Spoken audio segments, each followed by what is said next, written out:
quem tá chegando? Eu mesmo, o professor Rodrigo de História, e hoje vamos para mais uma aula de História. Então, roda a vinheta e bora pro vídeo.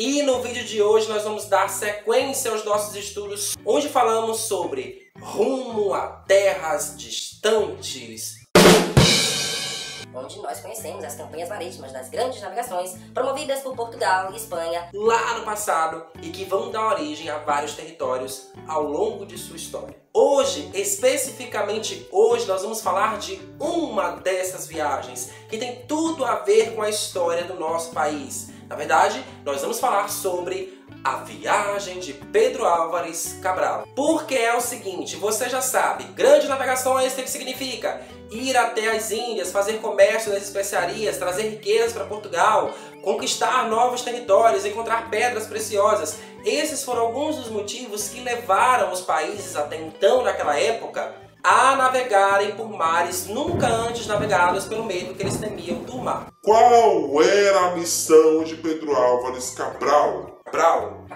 A missão dele era ir até as Índias para fazer o comércio das especiarias. Então a missão que Dom Manuel deu a ele foi: vá até as Índias e me traga especiarias. E o Pedro Álvares Cabral era um fidalgo, né? O que é o fidalgo? O fidalgo é filho de algo. Neste caso, filho de alguém, uma pessoa muito importante lá de Portugal. E aí o rei, minha gente, vai dar um ótimo investimento para ele. Na verdade, um baita de um investimento, porque vai oferecer a ele 9 naus, 3 caravelas e ainda uma naveta de mantimentos, que é tipo uma embarcação menor só para carregar os mantimentos que fariam aí o percurso durante as Índias para manter todos abastecidos de comida, água e etc. Então toda essa frota aí de 3 embarcações partiu de Lisboa no dia 9 de março de 1500 e o destino, como eu disse, era chegar até as Índias.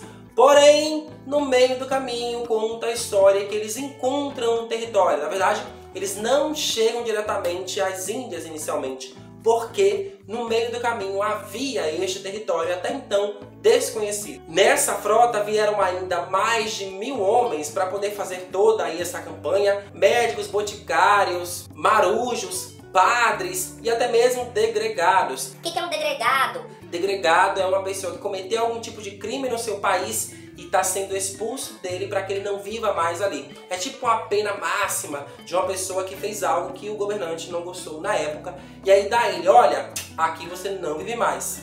Fora, essas pessoas é que vão vir nessas embarcações com o objetivo de chegar às Índias, porém vão encontrar no meio do caminho um território desconhecido.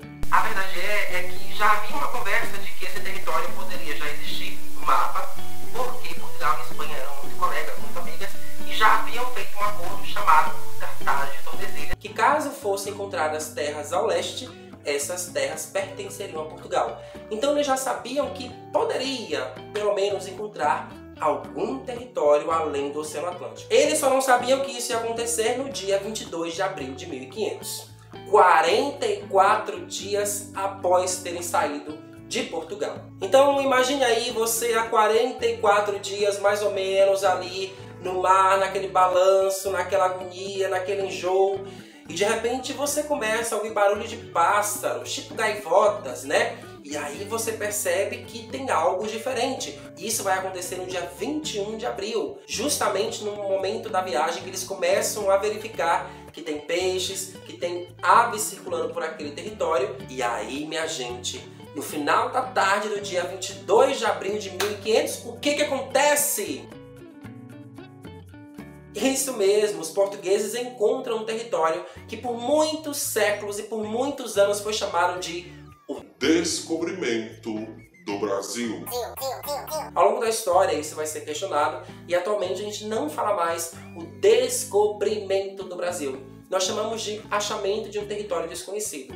Ou, na minha linguagem, a invasão do território indígena. Porém, nós estamos falando de acontecimentos lá de 1500. Então naquele período foi chamado de descoberta de um território novo. E aí, imagine que eles chegaram com aquelas 3 embarcações, viram este território e precisavam verificar se tinha ou não pessoas ali por perto. isso vai acontecer. Adivinha quem vai ser mandado primeiro para verificar se tem pessoas ali que pudessem atacar? Justamente os degregados, aqueles que cometeram crimes para que, caso desse algum problema, esses aí sim fossem os primeiros a... Você entendeu?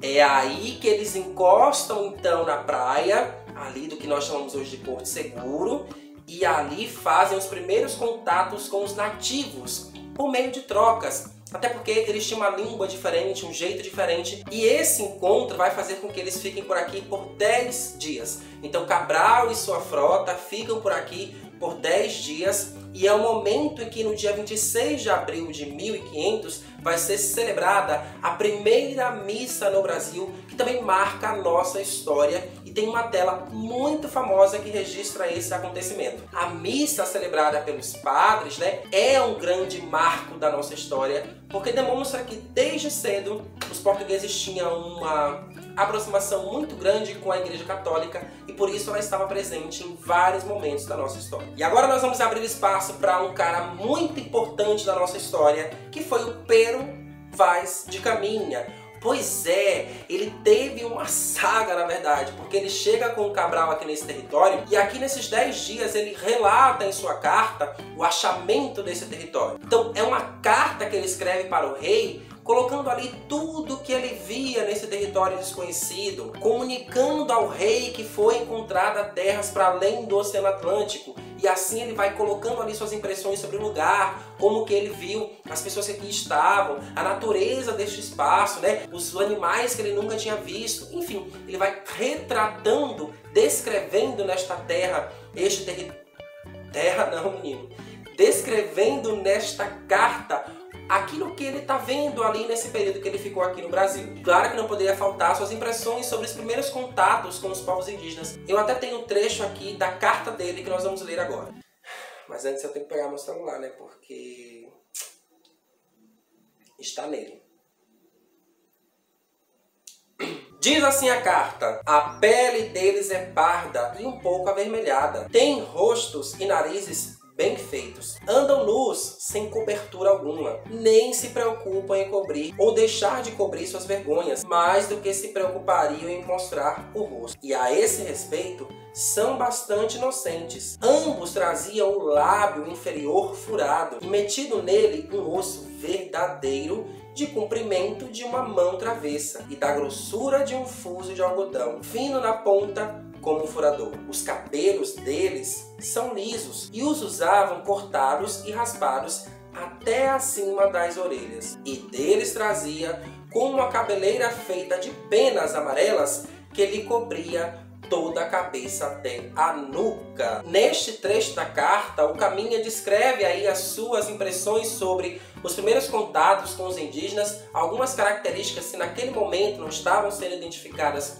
como características culturais, mas sim como eles se apresentavam, com as penas, com os seus botoques, que na verdade são esses ossos que ele está falando, que tinha nos lábios. Então, após esses 10 dias em que eles passaram aqui, a frota precisa cumprir sua missão. O Cabral precisa ir até as Índias e eles vão zarpar após esse período aí de 10 dias. E isso vai acontecer no dia 13 de setembro de 1500. Então Cabral consegue chegar até as Índias, realizar ali o comércio em Calicut, trazendo então as especiarias, só que aí já vai ter acontecido desastre, porque ele só vai chegar lá com 6 embarcações. Lembra? Eles tinham 13 embarcações e agora são apenas 6. Faça conta. Qual é a diferença? 7 embarcações a menos, né? Que foram engolidas pelo mar, ou seja, que atravessaram tormentas e que naufragaram ao longo do caminho.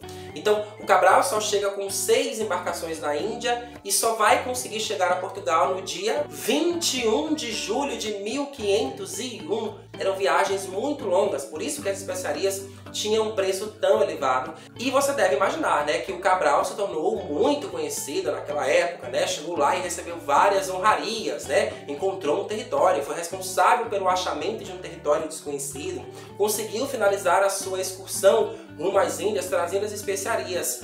Porém, alguma coisa não agradou o rei, porque depois disso, ele não participou de nenhuma campanha marítima ao longo de sua vida. Beleza, tio Rodrigo, e aí? O Cabral chegou nessas terras e o que vai acontecer logo após isso? Então, assim que ele chega aqui, ali à vista, ao Monte Pascoal, ele batiza essa terra de Ilha de Veracruz. Com o tempo essa terra vai ser chamada de Terra de Santa Cruz e mais tarde então vai ser chamada de Brasil. Nesse período aí que os portugueses não se interessaram tanto por essas terras, porque não encontraram aqui riquezas, ouro e nem as especiarias, eles ficaram numa relação de trocas com os indígenas para explorar o pau-brasil. A única coisa que interessaram eles aqui neste período foi justamente esta madeira, esta árvore que tinha uma ótima madeira e também poderia se extrair ali o corante maravilhoso que tingiria roupas lá na Europa. Você pode imaginar também que essas culturas foram estranhadas, tanto por parte dos portugueses, que nunca tinha visto ninguém daquela maneira, como também por parte dos indígenas, que também nunca tinham visto pessoas daquela maneira, bem vestidas,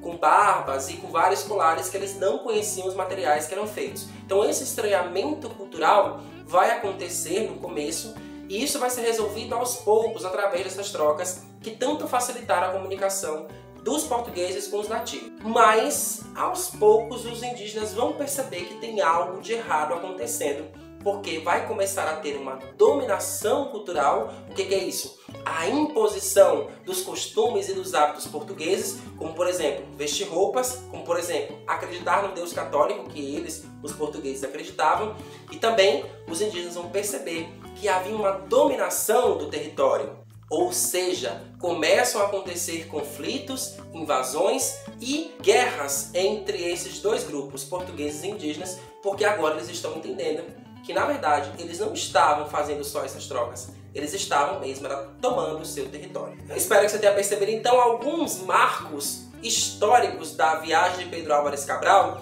e que realmente deram um novo rumo para a história do Brasil a partir do momento que eles chegaram a este território que era apenas habitado por populações indígenas. É isso, gente. Eu espero que você tenha gostado dessa aula. E não sai daqui sem deixar o like aqui no vídeo, tá? Para que a gente continue fortalecendo o nosso canal e venha mais conteúdos maravilhosos para vocês, tá certo? Beijo grande, gente. Até a próxima aula. Tchau!